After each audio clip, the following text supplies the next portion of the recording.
about the border tussle that has peaked between Maharashtra and Karnataka. We have these latest shots and visuals which are coming in where vehicles are being stopped at the border. There are pro-Kannada groups who have taken law into their own hands, and you can see how the situation is increasingly getting out of hand. I want to cut across to Harish and get more details. Harish, tell us what's happening. This is near Belagavi, where the Pro-Kannada organization has some large lorry trucks coming, especially the ones with the Maharashtra registration number. And you can see one of the trucks has been in a way vandalized, stones have been pelted, the glass has been completely broken. We've also seen in some cases where the workers of Karnataka Rakshana Vedike have also tried to spray black paint on vehicles with Maharashtra registration number. The police who are present in large numbers have managed to disperse the crowd now. The workers and members of the Karnataka Rakshana Vedike, still a lot more needs to be done, especially to ensure that vehicles with Maharashtra registration number are not targeted here by the Karnataka Rakshana Vedike. Rakshana Vedike has seen that it's the MES which is the reason for the latest border tussle between Maharashtra and Karnataka, and raking up the issue every time there's an election, suggesting that MES has lost ground in Belagavi. They haven't won anything for a long time, and just because it's an election, once again MES is unnecessarily taking up this border issue with the help of the BJP in Maharashtra. All right, Vinaya Deshpande is also with us on the broadcast. Vinaya, the vehicles with the Maharashtra registration plate in some way are being targeted. These are vigilante groups who are taking law into their own hands. How is the situation being viewed in Maharashtra? What are the reactions that one can expect? This is exactly the kind of situation that one doesn't want to erupt. Well, absolutely, Anusha. In fact, this is extremely unfortunate. We have seen that time and again this issue erupts and leads to violence. In fact, there is a clear understanding in Maharashtra as well that this is being raked up on the face of the elections that are coming forth in Karnataka, because you see that violence or statements that are inciting in nature are being made only in the last few days per se. With respect to these violent incidents that we are seeing, that vigilante groups have taken law in their own hands, and where we are seeing that buses are being vandalized, even police vehicles are being vandalized, Maharashtra government has taken a note of it. In fact, Maharashtra government has condemned these kind of actions that have been taken by the Kannada vigilante groups.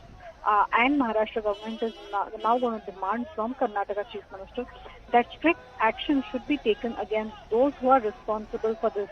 Maharashtra government also feels that this entire border row is being politicized, and that is condemnable. So Maharashtra government here, in some sense, says that it is the incidents of violence are abhorrible, and that they completely condemn these incidents.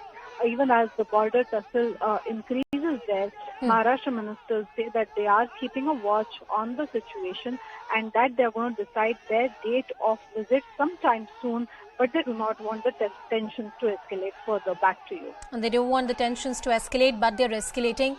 Harish, the situation is being closely monitored in Maharashtra.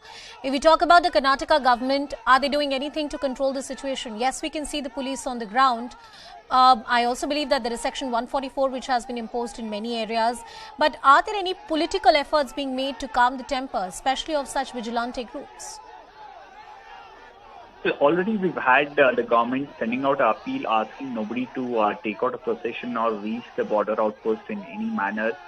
They've also, as you rightly mentioned, they've also imposed Section 144, and they've requested the Maharashtra ministers to not come at the same time. They've requested Kannada groups to also not gather in large numbers there. Despite that, Rakshana Vedike taking out a procession of sorts from Dharwad this morning to Belagavi, and that's where this chaos has erupted.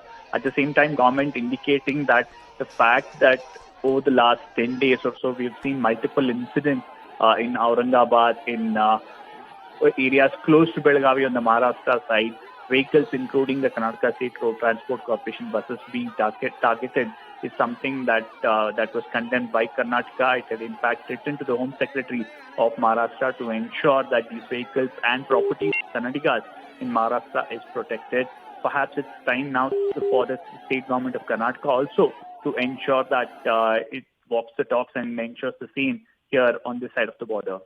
All right. So, Vinya, there was an interesting point that was made by some of the political analysts and observers who were with us on the broadcast.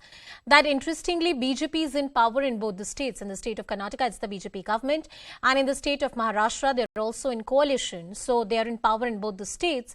Perhaps there could have been a better coordination, not in terms of resolving this age-old dispute, but to make sure that, the tempers remain calm on both the sides and these kind of untoward instances don't happen. Is there a scope for any kind of political dialogue and conversation? Oh, well, that is what the state government has also said, that it has now said that it's going to approach the centers, in fact, and it's going to seek that the center should intervene in this matter, in which both the states should be asked to come with their representatives and sit in front of each other face to face on the single table and then discuss the issues and try and resolve them. So that is something that the Maharashtra government says it plans to do. It plans to meet the Home Minister of Maharashtra with an all-party interrupting